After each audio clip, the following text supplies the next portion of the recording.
बंदी छोड़ सतगुरु रामपाल जी परमेश्वर जी की जय हो। सत्सारी भाई और बहनों, परमपिता परमेश्वर सतगुरु रामपाल जी भगवान के आशीर्वाद से यथार्थ भक्ति बोध के सरलार्थ के ऊपर वीडियो बन रहे हैं।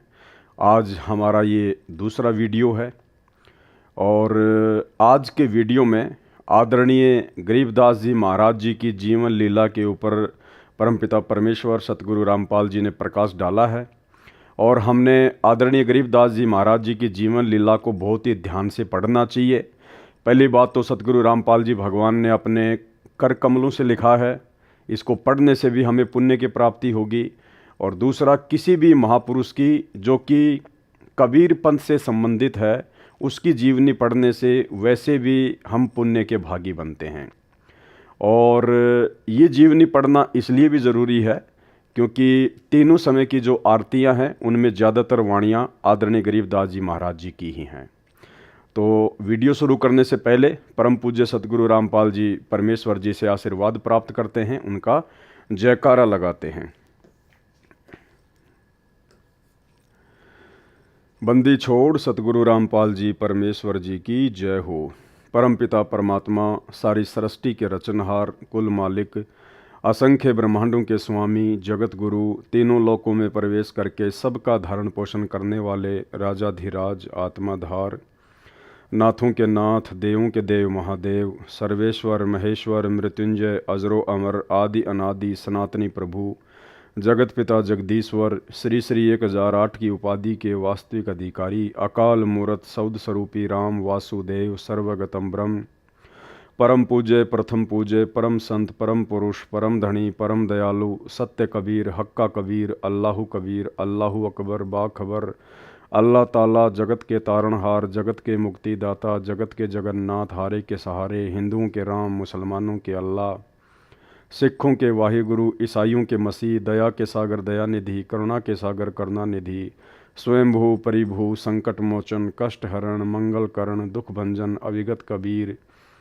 निर्विकार निर्विषम परमात्मा, अलय अलेख सतगुरु, आदि अनादि सतगुरु, असली मर्यादा पुरुषोत्तम, असली राम, असली कृष्ण, असली घनश्याम, असली मुरारी, राजाओं के राजा, महाराजाओं के महाराजा, शहंशाहों के शहंशाह, सम्राटों के सम्राट, भगवानों के भगवान, अल्लाहों के अल्लाह, प्रभुओं के प्रभु, मसीहाओं के मसीह, सच्चे वाहिगुरु, बाबाओं के बाबा, पीरों के पीर, सेठों के सेठ, जगत सेठ, सावड़सा सेठ, सर्वगुण संपन्न, अनंत कोटि कलाओं के स्वामी, अनंत कोटि ब्रह्मांडों के नायक, योगियों में महायोगी, ध्यानियों में महाध्यानी, सिद्धों में परम सिद्ध, ज्ञानियों में तत्वज्ञानी, ब्रह्मज्ञानी, महाज्ञानी, परम ज्ञानी, सर्वश्रेष्ठ ज्ञानी, युवा कबीर, समर्थ कबीर, असमवात, अमित ओझा, सच्चे रहनुमा, करीम अल्लाह, सुभान अल्लाह, दुनिया के अंतिम पैगंबर, 8 सितंबर 1951 से गांव धनाना, जिला सोनीपत, हरियाणा, भारतवर्ष की पावन भूमि पे प्रकट रियल कल की भगवान श्री नारायण साकार हरि, रियल बाबा साहेब, संत श्रोमणी सतगुरु रामपाल जी परमेश्वर जी के चरण कमल में साध संगति से जुड़े हुए हम सभी सत्सेवक भाई बहनों का अनंत कोटि दंडवत प्रणाम। तो भूमिका में सतगुरु रामपाल जी परमेश्वर जी ने 2 शब्द के अंतर्गत आदरणीय गरीबदास जी महाराज जी की जीवन लीला शुरू की है, जो कि 8 पेज की है। तो परमेश्वर हमें क्या समझा रहे हैं? भक्ति बोध की वाणी का सरलार्थ करने से पूर्व कुछ आवश्यक जानकारी करते हैं। भक्ति बोध में अधिक वाणी संत गरीबदास जी महाराज जी की हैं। संत गरीबदास जी का जन्म गांव छुडानी, जिला झज्जर, हरियाणा प्रांत में सन 1717 विक्रमी संवंत सन 1774 में हुआ। गांव छुडानी में गरीबदास जी महाराज जी का नानका है। ये गांव करोथा, जिला रोहतक, हरियाणा के रहने वाले धनखड़ गोत्र के थे। इनके पिता श्री बलराम जी का विवाह गांव छुडानी में श्री शिवलाल सिहाग की बेटी रानी देवी से हुआ था। श्री शिवलाल जी का कोई पुत्र नहीं था, इसलिए श्री बलराम जी को घर जमाई रख लिया था। गांव छुडानी में रहते 12 वर्ष हो गए थे तब संत गरीबदास जी महाराज जी का जन्म छुडानी गांव में हुआ था। अब यहाँ परमेश्वर जी ने आदरणीय गरीबदास जी महाराज जी के रूप में एक भगत के रूप में भूमिका की। तो परमेश्वर जी यहाँ पे जन्म शब्द का यूज कर रहे हैं क्योंकि हमारी चरम दृष्टि को धोखा देते हुए और काल को धोखा देते हुए परमात्मा इस 21 ब्रह्मांड में सतगुरु रूप धारण करके अपना ज्ञान प्रचार करते हैं। जबकि वास्तविकता ये है कि आदरणीय गरीबदास जी महाराज स्वयं ही कबीर परमात्मा थे और इसका जीता जागता उदाहरण प्रमाण आपको परम पूज्य सतगुरु रामपाल जी परमेश्वर जी के मुख कमल से एक छोटा सा 2 मिनट का सत्संग सुनाते हैं, जिसमें परमेश्वर जी ने जिक्र किया कि जब आदरणीय गरीबदास जी महाराज मात्र 3 दिन के थे, मात्र 3 दिन के शिशु रूप में, उस समय उन्होंने अर्जुन और सर्जुन को सार नाम दिया था।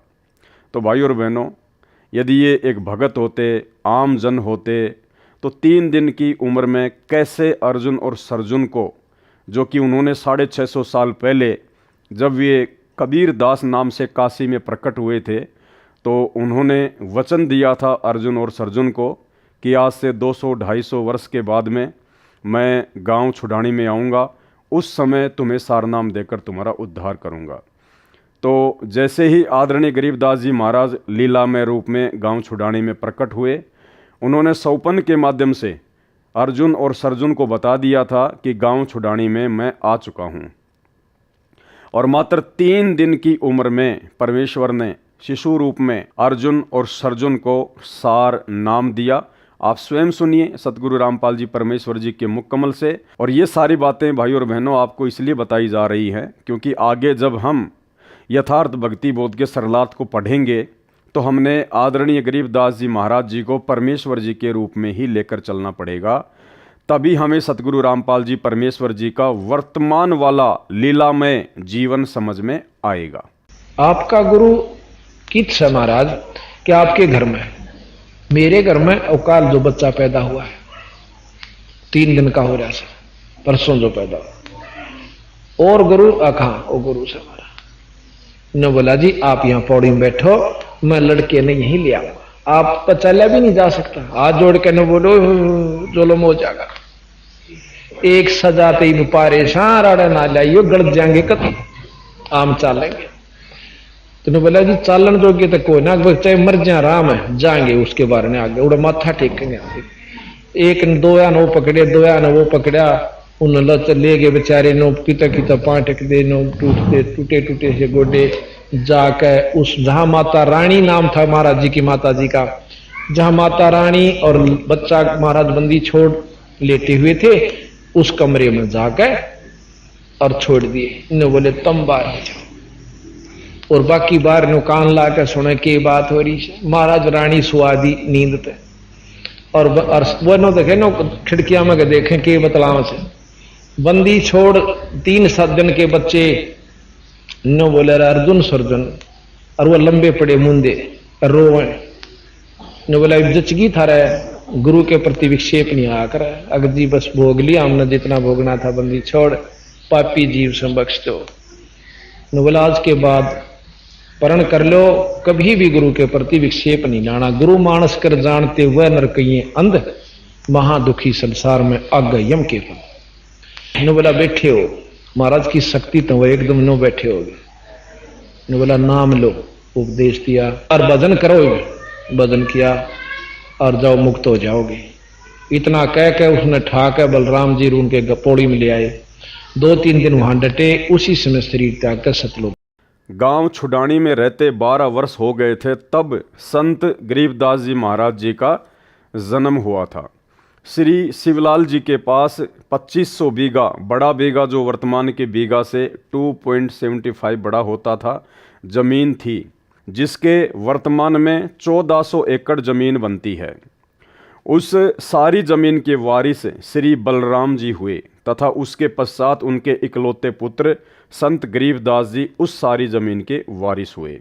उस समय पशु अधिक पाले जाते थे, लगभग 150 गौवें थी, बलराम जी रखते थे। उनके चराने के लिए अपने पुत्र गरीबदास जी के साथ अन्य कई चरवा, पाली, गवाले किराए पर ले रखे थे। वे भी गौओं को खेतों में चराने के लिए ले जाया करते थे। जिस समय संत गरीबदास जी 10 वर्ष की आयु के हुए, वे गायों को चराने के लिए नला नामक खेत में गए हुए थे। फाल्गुन मास को सुदी द्वादशी के दिन लगभग 10 बजे परम अक्षर ब्रह्म एक जिंदा महात्मा के वेश में मिले, कवारी गाय का दूध पिया, जिंदा वेशधारी परमात्मा से ग्वालों ने दूध पीने का आग्रह किया तो परमेश्वर ने कहा कि मैं कंवारी गाय का दूध पीऊँगा। गरीबदास बालक ने एक बछिया जिसकी आयु 1.5 वर्ष की थी जिंदा बाबा के पास लाकर खड़ी कर दी। परमात्मा ने बछिया की कमर पर आशीर्वाद भरा हाथ रख दिया। बछिया के स्तन लंबे लंबे हो गए। एक मिट्टी के 5 किलोग्राम की क्षमता के पात्र को बछिया के स्तनों के नीचे रखा। स्तनों से अपने आप दूध निकलने लगा। मिट्टी का पात्र भर जाने पर दूध निकलना बंद हो गया। पहले जिंदा बाबा ने पिया, शेष दूध को अन्य ग्वालों को पीने के लिए कहा तो जो बड़ी आयु के ग्वाले संख्या में 10-12 थे कहने लगे कि बाबा जी, कंवारी गाय का दूध तो पाप का दूध होता है, हम नहीं पिएंगे। दूसरे, आप न जाने किस जाति के हो, आपका झूठा दूध हम नहीं पिएंगे। तीसरे, यह दूध आपने जादू जंत्र करके निकाला है, हम पर जादू जंत्र का कुप्रभाव पड़ेगा। भाई और बहनों, परमात्मा कहते हैं सकल पदार्थ है जगमाही और भाग बिना नर पावत नाही। तो इन आत्माओं के भाग्य में वो परमेश्वर जी का जिसको वो झूठा दूध समझ रहे थे वो अमृत दूध इनके भाग्य में नहीं था। यह कहकर जिस जांडी के वृक्ष के नीचे बैठे थे वहाँ से चले गए।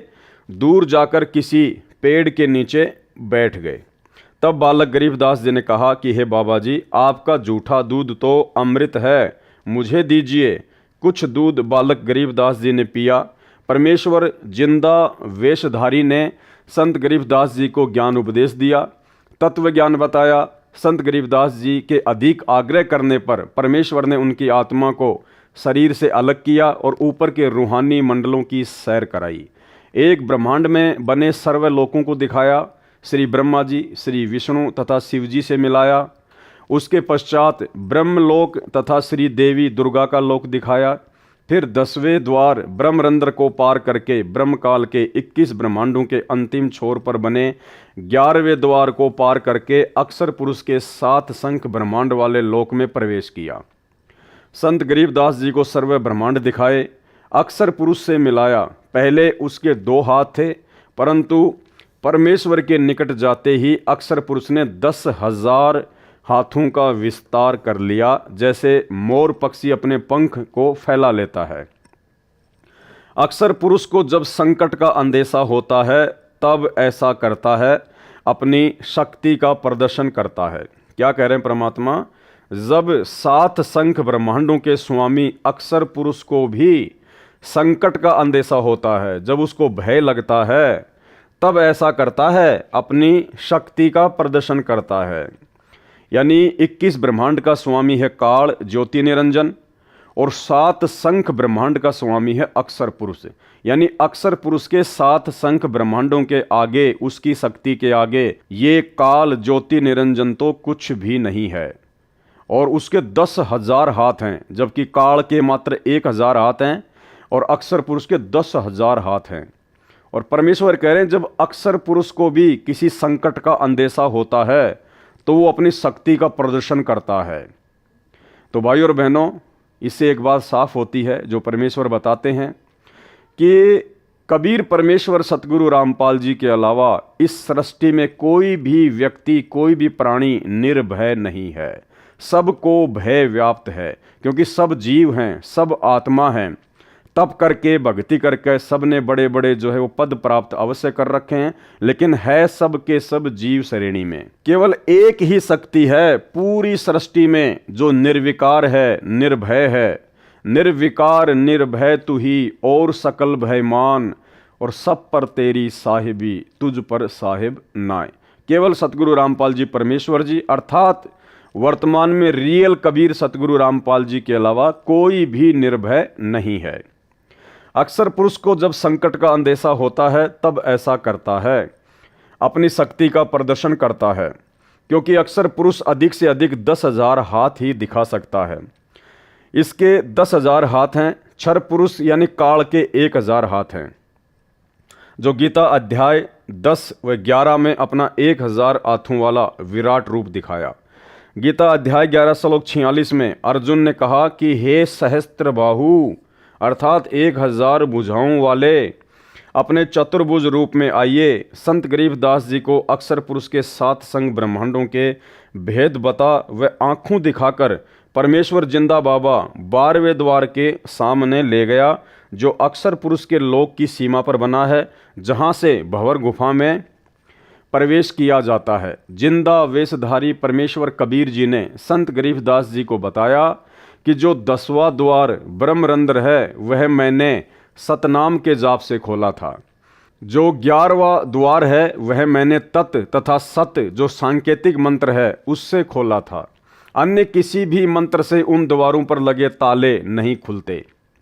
अब यह 12वां द्वार है, यह मैं सत शब्द अर्थात सार नाम से खोलूंगा। इसके अतिरिक्त किसी नाम के जाप से यह नहीं खुल सकता। तब परमात्मा ने मन ही मन में सार नाम का जाप किया। ये केवल परमेश्वर जी ने मात्र आप और हमें बताने के लिए कि सतलोक में प्रवेश करने के लिए सार नाम की कमाई अति आवश्यक है, और सार नाम की कमाई से ही 12वां द्वार खुल सकता है, जहाँ से हम सतलोक में प्रवेश करते हैं। और किसी भी नकली नाम से, नकली मंत्र से 12वां द्वार, 10वां द्वार या 11वां द्वार नहीं खुलता है। तब परमात्मा ने मन ही मन में सार नाम का जाप किया, 12वां द्वार खुल गया और परमेश्वर जिंदा रूप में तथा संत गरीबदास जी की आत्मा भंवर गुफा में प्रवेश कर गए। फिर सतलोक में प्रवेश करके उस श्वेत गुम्बज के सामने खड़े हो गए, जिसके मध्य में सिंहासन, उर्दू में तख्त कहते हैं, उसके ऊपर तेजो में श्वेत नर रूप में परम अक्षर ब्रह्म जी विराजमान थे, जिनके एक रोम अर्थात शरीर के बाल से इतना प्रकाश निकल रहा था जो करोड़ सूर्यों तथा इतने ही चांदों से मिले जुले प्रकाश से भी अधिक था। इससे अंदाजा लग जाता है कि उस परम अक्षर ब्रह्म सत्य पुरुष जी के संपूर्ण शरीर की कितनी रोशनी होगी। सतलोक स्वयं भी हीरे की तरह प्रकाशमान है। उस प्रकाश को जो परमेश्वर जी के पवित्र शरीर से तथा उसके अमर लोक से निकल रहा है, केवल आत्मा की आंखों से अर्थात दिव्य दृष्टि से ही देखा जा सकता है, चरम दृष्टि से नहीं देखा जा सकता। फिर जिंदा बाबा अपने साथ बालक गरीबदास जी को लेकर उस सिंहासन के निकट गए तथा वहां रखे चवर को उठाकर तख्त पर बैठे परमात्मा के ऊपर डुराने चलाने लगे।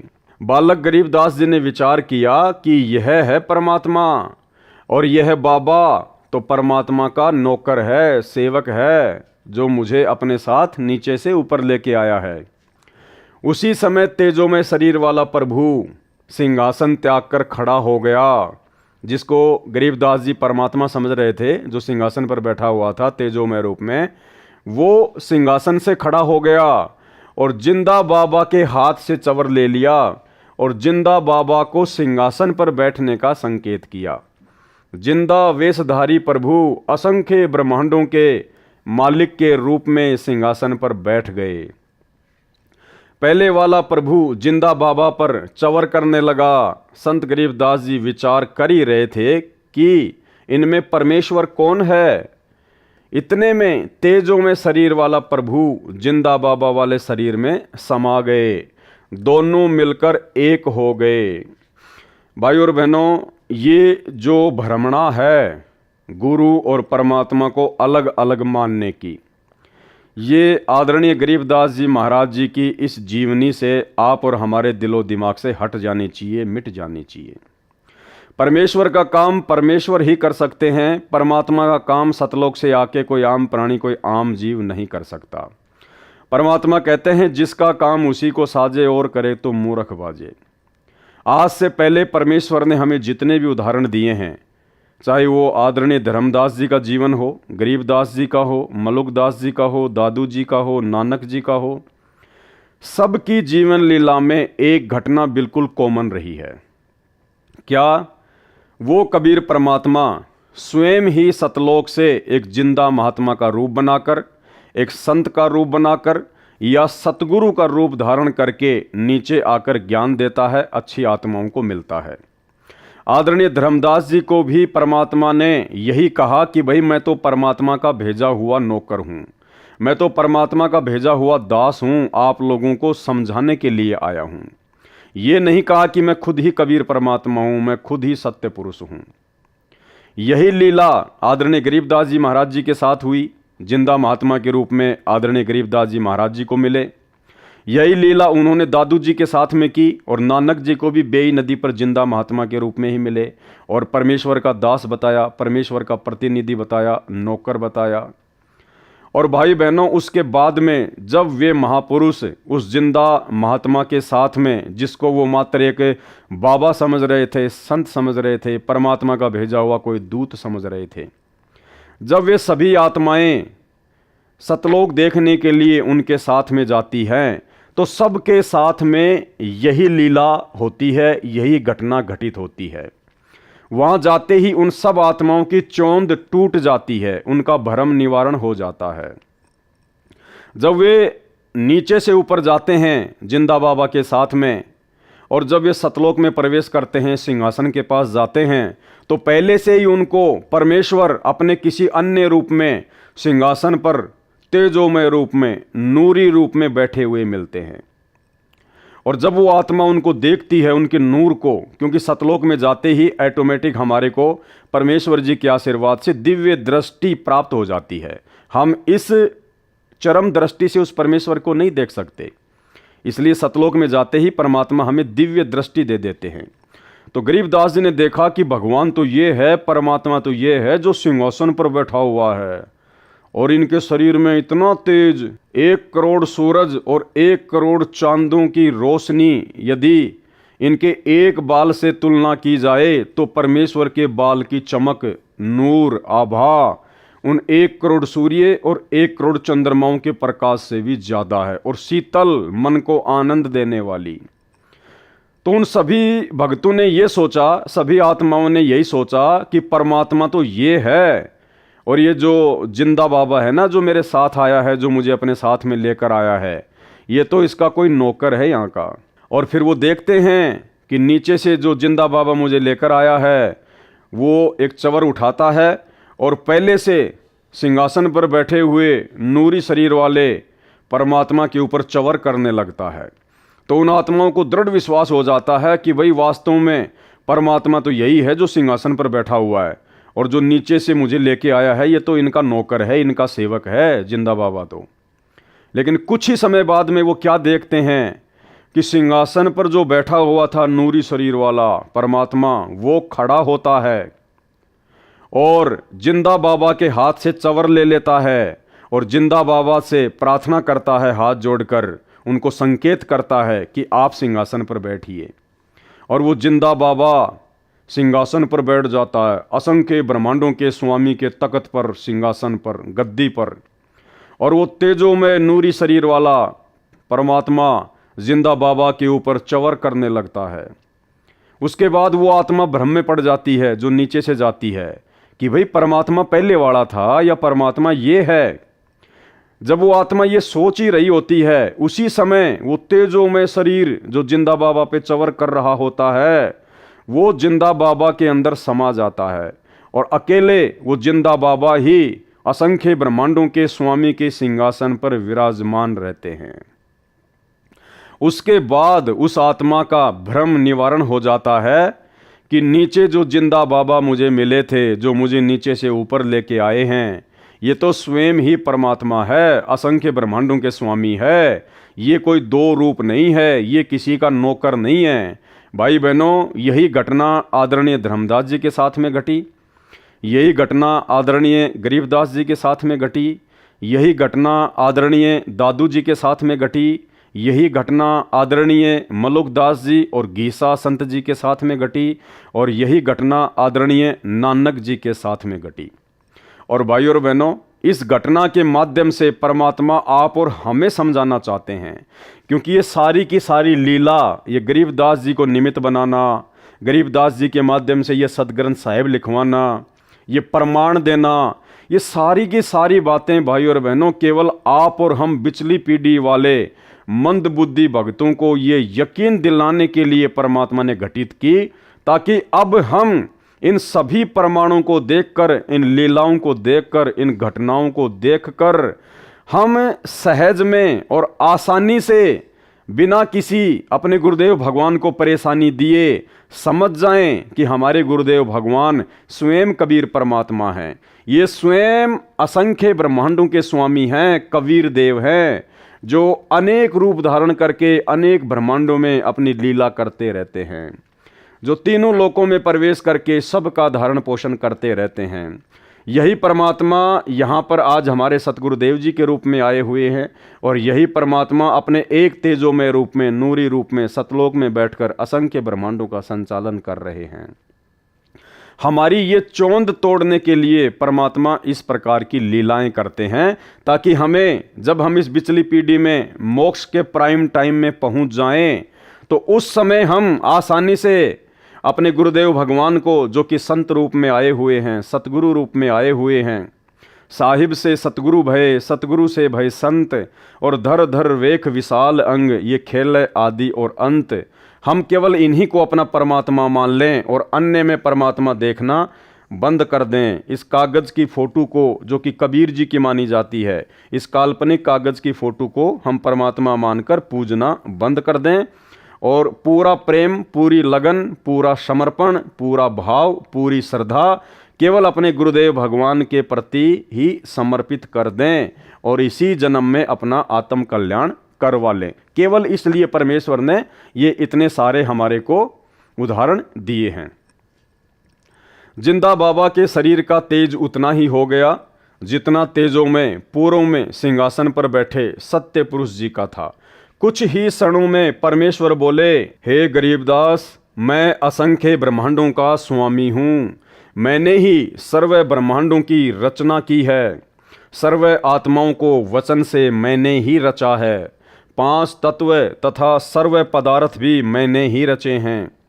क्षर पुरुष अर्थात ब्रह्म तथा अक्षर पुरुष व उनके लोकों को मैंने ही उत्पन्न किया है। इनको इनके तप के बदले में सर्व ब्रह्मांडों का राज्य मैंने ही प्रदान किया है। मैं 120 वर्ष तक पृथ्वी पर कबीर नाम से जुलाहे की भूमिका करके आया हूँ। भारत देश के काशी नगर बनारस में नीरू नीमा नाम के पति पत्नी थे। वे मुसलमान जुलाहा थे। वे निसंतान थे। ज्येष्ठ सुधी पूर्णमासी की सुबह ब्रह्म मुहूर्त में लहर तारा नामक सरोवर में काशी के बाहर जंगल में मैं नवजात शिशु का रूप धारण करके कमल के फूल पर लेटा था। मैं अपने इसी स्थान से गति करके गया था। नीरू जुलाहा तथा उसकी पत्नी प्रतिदिन उसी तालाब पर स्नानार्थ जाया करते थे, नहाने के लिए जाया करते थे। उस दिन मुझे बालक रूप में प्राप्त करके अत्यंत खुश हुए, मुझे अपने घर ले गए। मैंने 25 दिन तक कुछ भी आहार नहीं किया था। तब शिवजी एक साधु के वेश में उनके घर गए।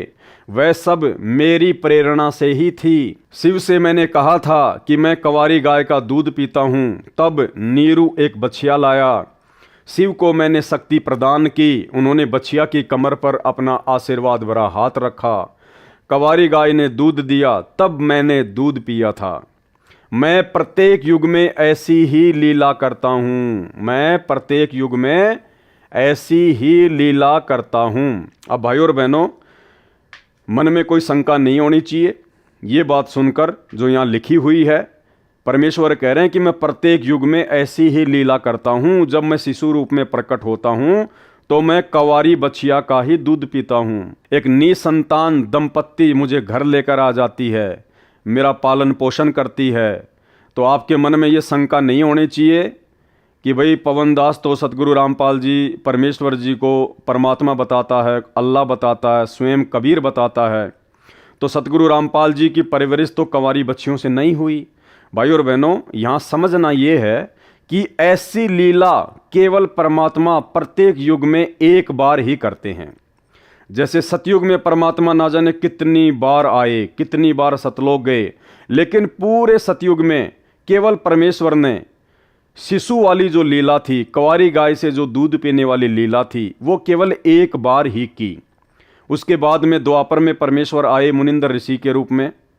उसके बाद में जब त्रेता युग में परमात्मा फिर आए मुनिंदर ऋषि के रूप में, तो परमेश्वर ने केवल एक बार ही वो लीला की थी कुंवारी गाय से दूध पीने की।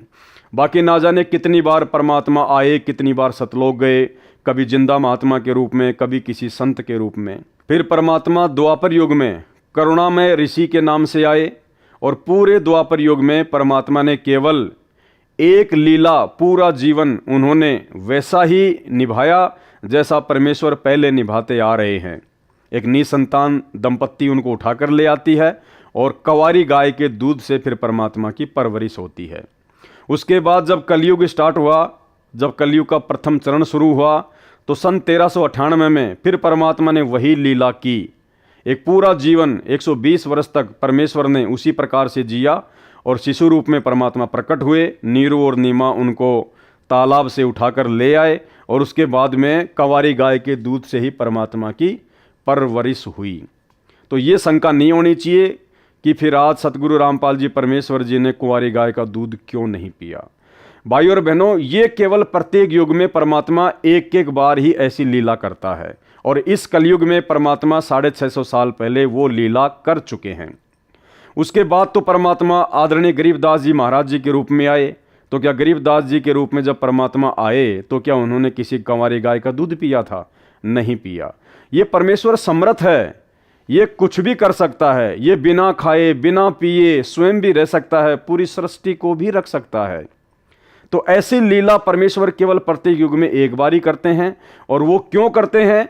क्योंकि वेदों में परमात्मा ने अपनी महिमा लिखी है, अपनी पहचान बताई है, ताकि आसानी से साधक परमेश्वर को पहचान लें कि हाँ, भगवान ऐसी ही लीला किया करता है। जब भगवान धरती पर शिशु रूप में प्रकट होता है तो परमात्मा कुंवारी गाय से ही अपनी परवरिश करवाता है, उसी का दूध पीता है। और ये जो लीला है जो वेदों में लिखी हुई है, ये कबीर परमात्मा के अलावा अन्य जितने भी अवतार हैं, कोई भी महापुरुष है, किसी के जीवन में आपको देखने को नहीं मिलेगी।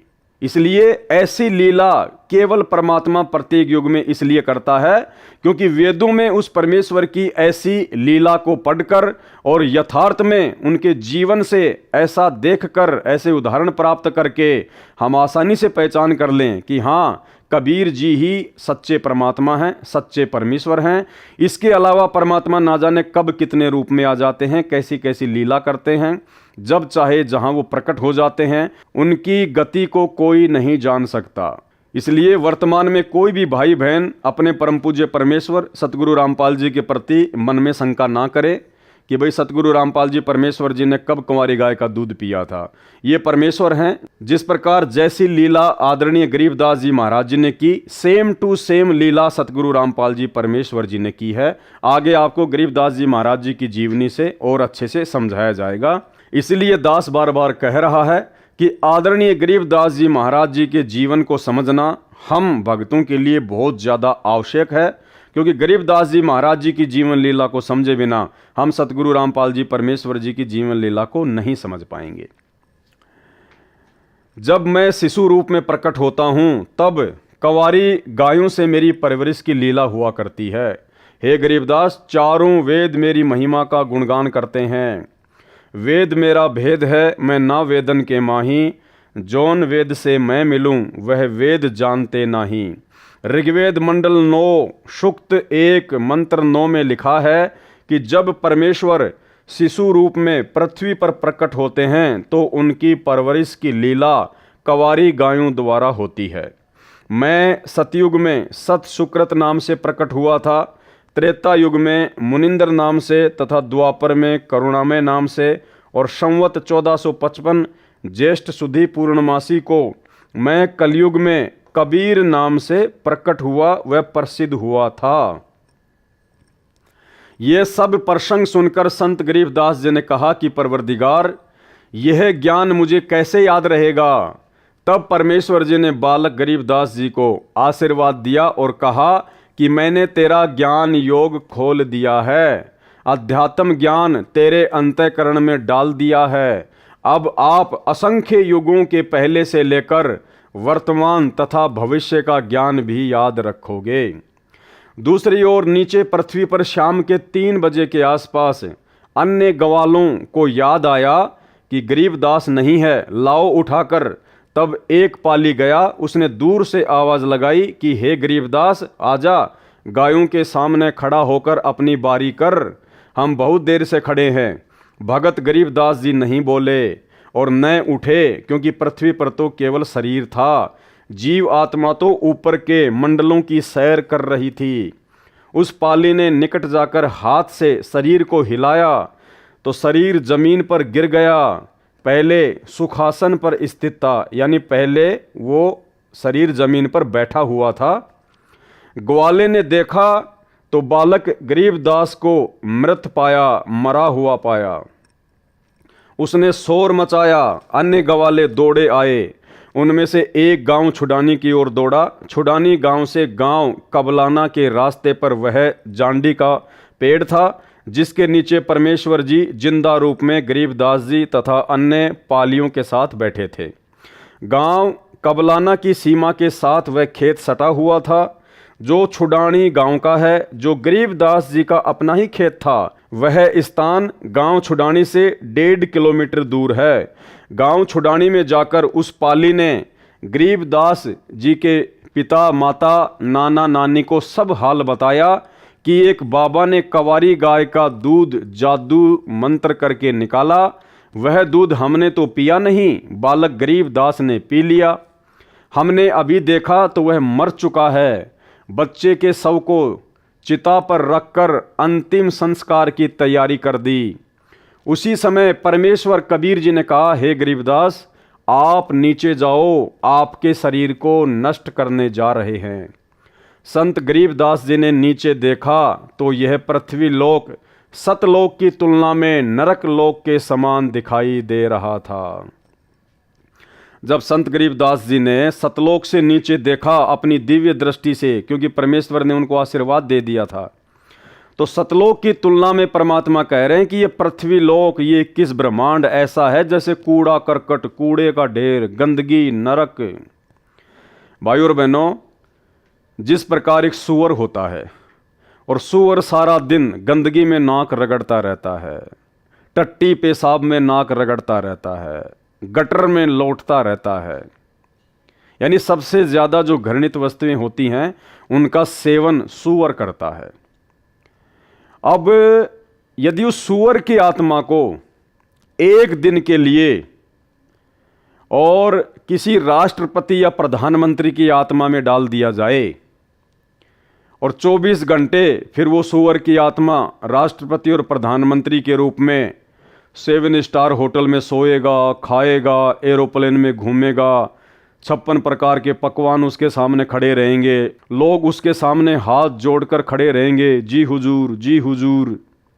तो भाइयों और बहनों, 24 घंटे समाप्त होने के बाद अब उस सूअर की आत्मा को कहा जाए कि भाई अब आपका समय समाप्त हो गया, आप वापस सूअर के शरीर में जाइए। तो क्या वो आत्मा जो प्रधानमंत्री के शरीर में विराजमान है, जो सर्व सुख भोग रही है, सर्व आनंद भोग रही है, क्या उस आत्मा की आसानी से इच्छा बनेगी वापस सूअर के शरीर में जाने की?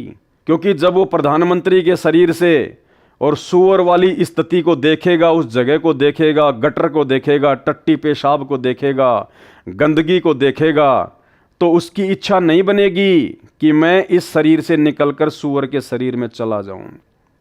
तो भाइयों और बहनों, ठीक इसी प्रकार सतलोक की तुलना में ये पृथ्वी लोक परमेश्वर ने ऐसा बताया जैसे नरक, नरक यानी सबसे गंदा स्थान। संत गरीबदास जी ने नीचे को देखा तो यह पृथ्वी लोक सत्य लोक की तुलना में नरक लोक के समान दिखाई दे रहा था।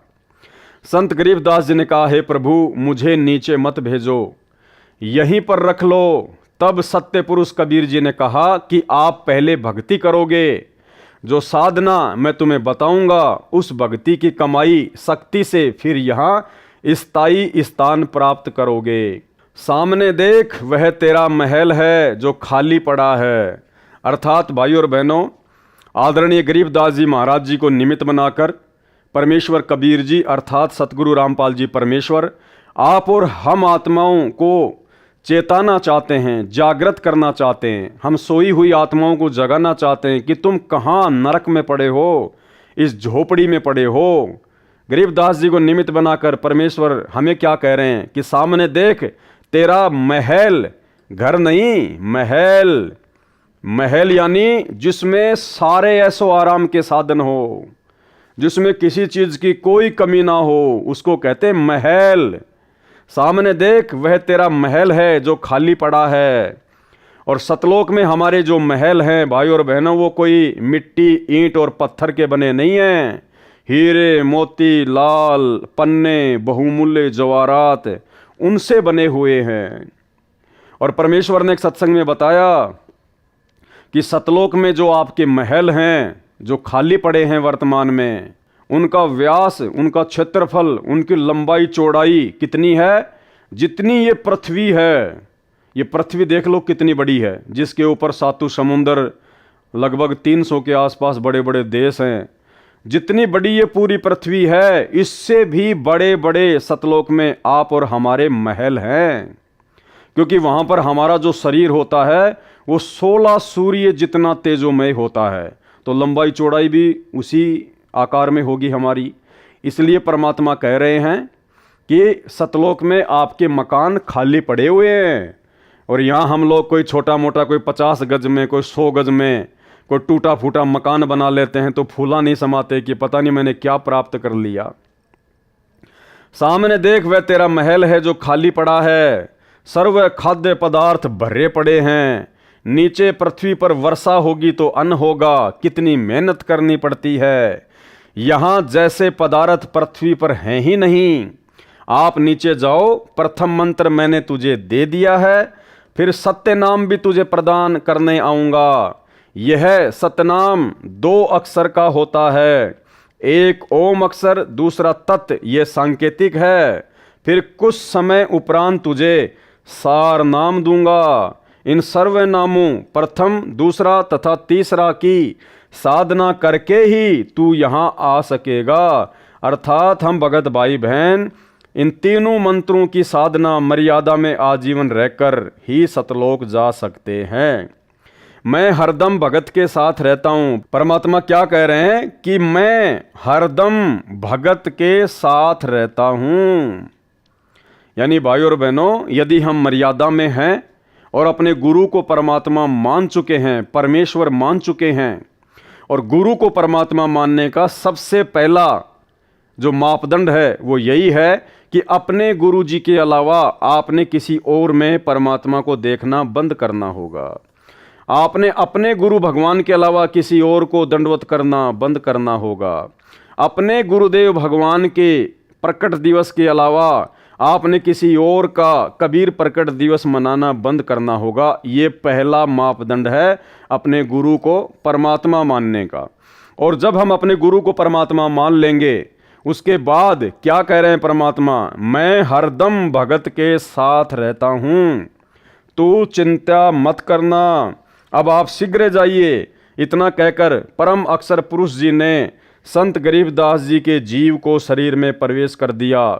कुल परिवार के लोग चिता में अग्नि लगाने ही वाले थे। उसी समय बच्चे के शरीर में हलचल हुई।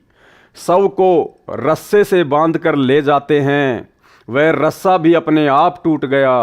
संत गरीबदास जी उठकर बैठ गए, चिता से नीचे उतरकर खड़े हो गए। उपस्थित गांव के व परिवार के व्यक्तियों की खुशी का ठिकाना नहीं रहा। बालक गरीबदास ऊपर को आंखें करके परमात्मा को देख रहा था, तथा जो अमृत ज्ञान परमेश्वर जी ने उनके अंतःकरण में डाला था, वह अमृतवाणी दोहों व चौपाइयों तथा शब्दों के रूप में बोलने लगा। गांव वालों को उस अमृतवाणी का ज्ञान नहीं था, इसलिए उन्होंने सोचा कि बच्चे को बाबा ने फटकार मार दी, जिस कारण से बड़बड़ा रहा है, कुछ का कुछ बोल रहा है। परंतु परमात्मा का सौ शुक्र मना रहे थे कि लड़की का लड़का जीवित हो गया। पागल है तो भी लड़की रानी देवी अपना दिल रोक कर खुश रहेगी। यह समझकर महापुरुष गरीबदास जी को पागल गांव की भाषा में बावलिया कहने लगे। भाई, अगर गरीबदास जी अगर एक भगत होते तो भगत के लिए कभी भी महापुरुष शब्द का प्रयोग नहीं किया जाता है। महापुरुष तो केवल पूरी सृष्टि में एक ही है, कबीर परमात्मा सतगुरु रामपाल जी। 3 वर्ष के पश्चात एक गोपाल दास संत दादू दास जी के पंथ से दीक्षित था। वह संतों की वाणी को समझता था, उसके महत्व को जानता था। वह वैश्य जाति से था, यानी वो बनिया था। संत वेशभूषा में रहता था। बनिए के घर जन्म होने के कारण कुछ पढ़ा लिखा भी था। घर त्याग कर संन्यास ले रखा था। अधिकतर भ्रमण करता रहता था, गांव-गांव में जाकर प्रचार करता था। कुछ शिष्य भी बना रखे थे। उसका एक बैरागी गांव छुड़ानी का भी शिष्य था, वह उसके घर रुका हुआ था। उस शिष्य ने संत गोपाल दास जी से कहा कि हे गुरुदेव, हमारे गांव के चौधरी का दोहता यानी लड़की का लड़का किसी साधु की फटकार से पागल हो गया है। वह तो मर गया था, चिता पर रख दिया था। लड़की रानी की किस्मत से बच्चा जीवित हो गया, परंतु पागल हो गया। सब जगह झाड़ फूक करने वालों से भी इलाज करा लिया। अन्य दवाई पागलपन दूर करने की भी बहुत खिला ली, लेकिन कोई राहत नहीं मिली। उस शिष्य ने वह सर्व घटना भी बताई जो कवारी गाय का दूध निकलवाकर बच्चे गरीब दास जी को पिलाने की घटित हुई थी। फिर उसने कहा कि कहते हैं संत की विद्या को संत ही काट सकता है, कुछ कृपा करो गुरुदेव। संत गोपाल दास जी ने कहा कि बुलाओ उस लड़के को।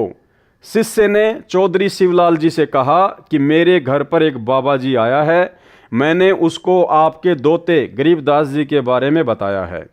बाबा जी ने कहा है कि एक बार बुलाओ, ठीक हो जाएगा, एक बार दिखा लो।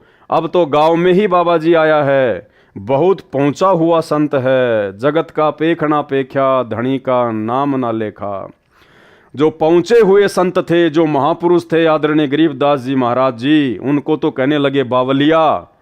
और दादू पंथ से दीक्षित एक बनिया, एक भगत संत गोपाल दास जी को पहुंचा हुआ महात्मा कह रहे हैं।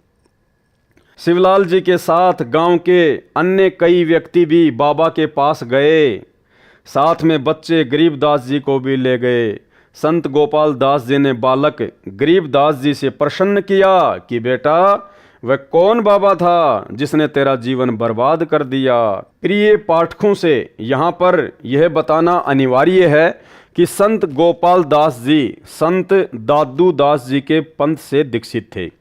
संत दादू जी को भी संत गरीबदास जी की तरह 7 वर्ष की आयु में बाबा जिंदा के वेश में परमेश्वर कबीर जी मिले थे। दादू जी संत को भी परमेश्वर शरीर से निकालकर सत्यलोक लेकर गए थे। संत दादू जी 3 दिन रात अचेत अवस्था में रहे थे। तीसरे दिन वापस सचेत हुए तो कहा था कि मैं परमेश्वर कबीर जी के साथ अमर लोक गया था। वह आलम बड़ा कबीर है, वह सबको रचने वाला है, सर्व सृष्टि का रचनहार है। कहा कि जिन मौकों निज नाम दिया, सो ही सतगुरु हमार, दादू दूसरा कोई नहीं, कबीर सिरजनहार। दादू नाम कबीर की, जय कोई लेवे ओट, उनको कभू लागे नहीं, काल बजर की चोट। अब ही तेरी सब मिटे, काल कर्म की पीड़, श्वास उसास सुमर ले, दादू नाम कबीर। केहरी नाम कबीर का, विषम काल गजराज, दादू भजन प्रताप से, भाग्य सुनत आवाज। इस प्रकार दादू जी के ग्रंथ में वाणी लिखी है। गोपाल दास इस बात को जानता था कि दादू जी को बूढ़ा बाबा के रूप में परमात्मा मिला था। दादू जी मुसलमान तेली था, इसलिए मुसलमान समाज कबीर का अर्थ बड़ा करता है, जिस कारण से काशी वाले जुलाहे कबीर को नहीं मानते। दादू पंथी कहते हैं कि कबीर का अर्थ है बड़ा भगवान, अल्लाहु कबीर, अल्लाह अकबीर कहते हैं।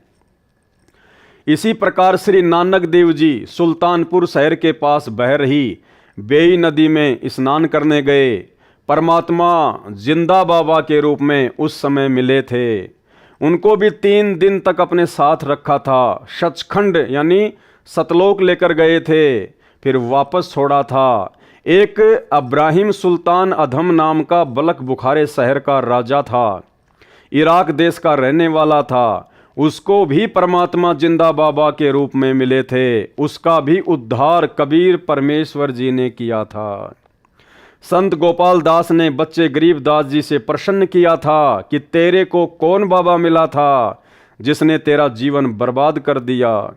संत गरीबदास जी ने उत्तर दिया था कि हे महात्मा जी, जो बाबा मुझे मिला था उसने मेरा कल्याण कर दिया, मेरे जीवन को आबाद कर दिया, वह पूर्ण परमात्मा है।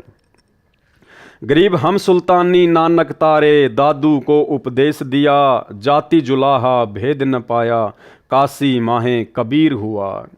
गरीब अनंत कोटि ब्रह्मांड का एक रति नहीं भार, सतगुरु पुरुष कबीर है कुल के सृजनहार। गरीब सब पदवी के मूल हैं, सकल सिद्धि हैं तीर, दास गरीब सतपुरुष भजो अविगत कला कबीर। गरीब अजब नगर में ले गए हमको सतगुरु आन, झिलके बिंब अगाध गति हम सूते चादर तान। गरीब सौद स्वरूपी उतरे सतगुरु सत्य कबीर, दास गरीब दयाल है डिगे बंधावे धीर। गरीब अलल पंख अनुराग है सुन मंडल रहे थीर, दास गरीब उधारिया सतगुरु मिले कबीर। गरीब परपट्टन वह लोक है जहाँ अदली सतगुरु सार, भक्ति हेत से उतरे पाया हम दीदार। गरीब ऐसा सतगुरु हम मिला है जिंदा जगदीश, सुन विदेशी मिल गया छत्र मुकुट है शीस। गरीब जमजोरा जांसे डरे धर्मराय धर धीर, ऐसा सतगुरु एक है अदली असल कबीर। गरीब माया का रस पिय कर हो गए डामाडोल, ऐसा सतगुरु हम मिला ज्ञान योग दिया खोल। गरीब जमजोरा जांसे डरे मिटे कर्म के लेख, अदली असल कबीर हैं कुल के सतगुरु एक। संत गरीबदास जी को कौन मिला था? बाबा जी को उसका परिचय दिया, जो ऊपर लिखी वाणी से स्पष्ट होता है कि जिस परमेश्वर कबीर जी ने हम सबको संत गरीबदास, संत दादूदास, संत नानक देव तथा राजा अब्राहिम सुल्तानी आदि आदि को पार किया, वह भारतवर्ष के काशी शहर में कबीर जुलाहा नाम से प्रसिद्ध हुआ। वह अनंत कोटि ब्रह्मांडों का सर्जनहार है, वह मुझे मिला था। यह उपरोक्त वाणी बोलकर संत गरीबदास 13 वर्षीय बच्चा चल पड़े। संत गोपाल दास जी समझ गए कि वह कोई सामान्य बच्चा नहीं है, यह तो परमात्मा से मिला है, ऐसी अमृतवाणी बोल रहा है, इस वाणी को लिखना चाहिए। यह विचार करके बालक गरीबदास के पीछे पीछे चल पड़ा और कहने लगा, हे गांव वालों, ये बालक पागल नहीं है, तुम पागल हो। ये क्या बोल रहा है तुम समझ नहीं सके। मुझे पता चला है यह बच्चा तो अवतार है प्रभु का, इसको तो जिंदा बाबा के रूप में स्वयं भगवान मिले थे। इसी प्रकार हमारे पूज्य दादू साहिब जी को भी मिले थे। दादू जी की सब वाणी लिखी नहीं गई थी, अब इस बच्चे से सारी वाणी लिखवाऊंगा, मैं खुद लिखूंगा। ये वाणी कलयुग में अनेकों जीवों का कल्याण करेगी। संत गोपाल दास जी के बार बार आग्रह करने पर संत गरीबदास जी ने कहा, गोपाल दास जी यदि पूरी वाणी लिखे तो मैं लिखवाऊं, कहीं बीच में छोड़े तो नहीं लिखाऊंगा। संत गोपाल दास जी ने कहा, महाराज जी मैं तो घर से निकल चुका हूँ परमार्थ और कल्याण कराने के लिए।